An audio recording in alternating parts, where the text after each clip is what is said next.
Hello, I'm really happy that we have a chance to talk today because I've always been so interested in knowing more about China and its specific legal culture and legal system. So welcome, Dr. Oelberger, we have known each other for some time, but since this video is going to be watched by other people as well, would you please kindly introduce yourself? My name is Veit Oelberger. I'm an Austrian lawyer living and practicing in Vienna. I've been working in China as a lawyer and also with the Chinese International Arbitration Commission, the biggest international arbitration commission in China, CIETAC. And since my return to Austria in 2009, I'm in charge of all China matters in our firm. Mm-hmm. Well, actually, how have you really become interested in China? Because for an Austrian, it's not something that is very close. So it's rather unusual, and being unusual was also one of the reasons why actually I chose to move to China as well. The interest was sparked rather early by business trips of my father to Asia and also to China. Later on, obviously, I was fascinated by the economic boom that is happening in China. And at the end of my studies, in the beginning of my works, when it became more apparent to me that I am particularly interested in international business, international legal matters, I had a closer look into how many lawyers are there that are specializing in China in Austria, and realized that there are only two that are doing that, and one of them was back then already rather close to retirement. So I thought this is also a market with lots of potential for an Austrian lawyer. Mm-hmm. Back then already also more than 600 Austrian enterprises had a venture going on in China. So the market was definitely interesting enough. Mm-hmm. Well, we all know that China has changed a lot in the 20th century. In your view, what are the most important changes which happened in the political situation, which also had an impact on the law? Yeah, the changes China went through in the last 100-120 years are enormous. Chinese written laws are existing for more than 2,500 years. Although we had the Cultural Revolution in the 60s and 70s, where no business law whatsoever was existing. So the legal system in China as we know it now is a very new system, not much older than 30 years in fact. The first written law after the Cultural Revolution was the equity joint venture law that was enacted in 1979, which was targeted at foreign investors. So also a very interesting fact that the Chinese legal system as we know it now started with regulations for foreigners investing in China, and no other business law, commercial law related rules being in place in China itself back then. There were obviously other milestones that are of interest, in particular the unified contract law in the late 90s.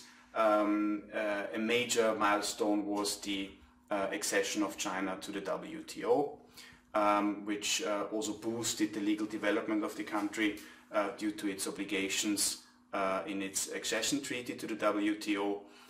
In particular, an interesting topic is to see the development of the intellectual property related law developments in the Chinese legal system, which by now are at a already quite good Western standard.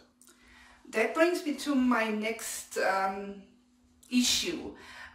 What I have heard quite often is that there is like the law in the books, the law on paper, and the law in reality, which is not always matching. So what is your view and your experience on the legal culture in China?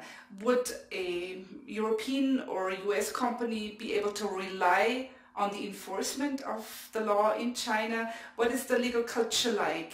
Do Chinese businesses and individuals follow the law? And if not, what's the consequence? Yeah, that's a very, very interesting question, because there is probably hardly any other country in the world where the gap between the written law and actually how it is applied is that big.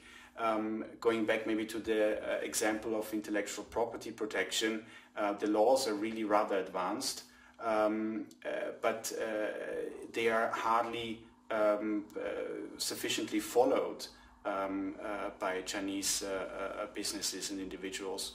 But that is also rooted in the culture, and it was right of you to mention the culture.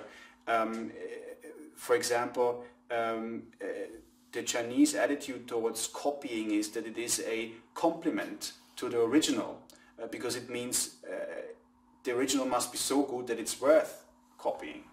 Obviously, the idea of copying something without a permission totally goes against any intellectual property protection.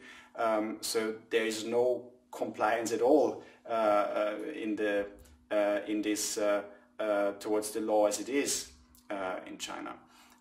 So that is a rather good example of why cultural reasons are actually standing against applying the laws or living towards the law as it stands in the books.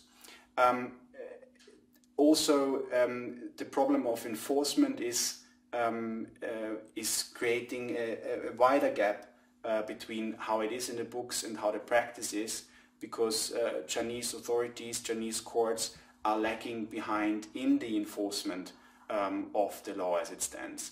That is partly due to judges still not being well enough educated, but there have been an almost boost in that system, so that is getting better by the day. Another reason is really the amount of cases, that it's partly an avalanche the system is not able to deal with. Going back to the example of intellectual property related cases, where the case number has again increased from 2011 to 2012 for more than 40%. So in 2012 we had civil court cases related to intellectual property in the amount of 90,000 cases. So that is obviously a huge amount to digest, and in that respect it's not a surprise that the enforcement is lacking behind. Due to the fact that judges are sometimes not so well educated, that there is this avalanche of very many cases, in some situations arbitration might be a possible alternative. You've mentioned at the beginning that you've also had some experience with CATAC, with the Chinese Arbitration Institution. What is your estimation? How will arbitration develop in China? Is it a really relevant alternative already? Yeah, arbitration is enormously important in China business, and always has been, and I also am rather convinced that it will be. Arbitration as a system of resolving disputes is very liked by Chinese businesses, because it is quite in line with their culture of how they want to deal with disputes. The Chinese culture is against an aggressive way of dealing with disputes. So the very controversial way of dealing with disputes in court systems is against the Chinese nature. Arbitration being a means of dispute resolution on the basis of an agreement, where the parties can shape together how to resolve the disputes, is something that is very much liked and welcomed by the Chinese business community. And as a result of that, there are also more than 200 arbitration commissions in China. So CATAC, the most famous one, is by far not the only one that is providing dispute resolution services in China.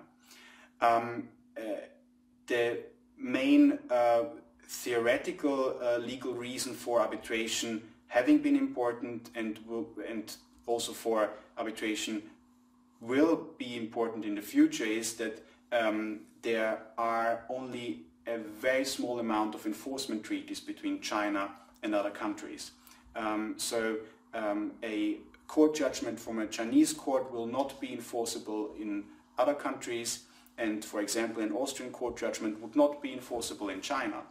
Whereas China has already quite early, another milestone in the development, acceded to the New York Convention already in 1986, this convention has now 149 member states. So almost 3/4 of the world are accessible through that convention. So an arbitration award can be enforced in China, or a Chinese award will be able to be enforced in 148 other countries. So that very much speaks obviously for using arbitration in China-related cases. And also, you mentioned it already, and we discussed it briefly before, the lack of the problems with the Chinese court system, although they're getting much better, they are still a driving force for parties to prefer to agree on arbitration. This motivation will for sure continue to decrease over the next years. So the main driver will still be the enforcement issue and the cultural reason that this is a method that is more liked by the parties. Thank you very much, Dr. Oehlberger. It was so interesting to get some insight into the Chinese culture. Thank you. Thank you for the discussion. See you soon. Yeah, hopefully. Thank you.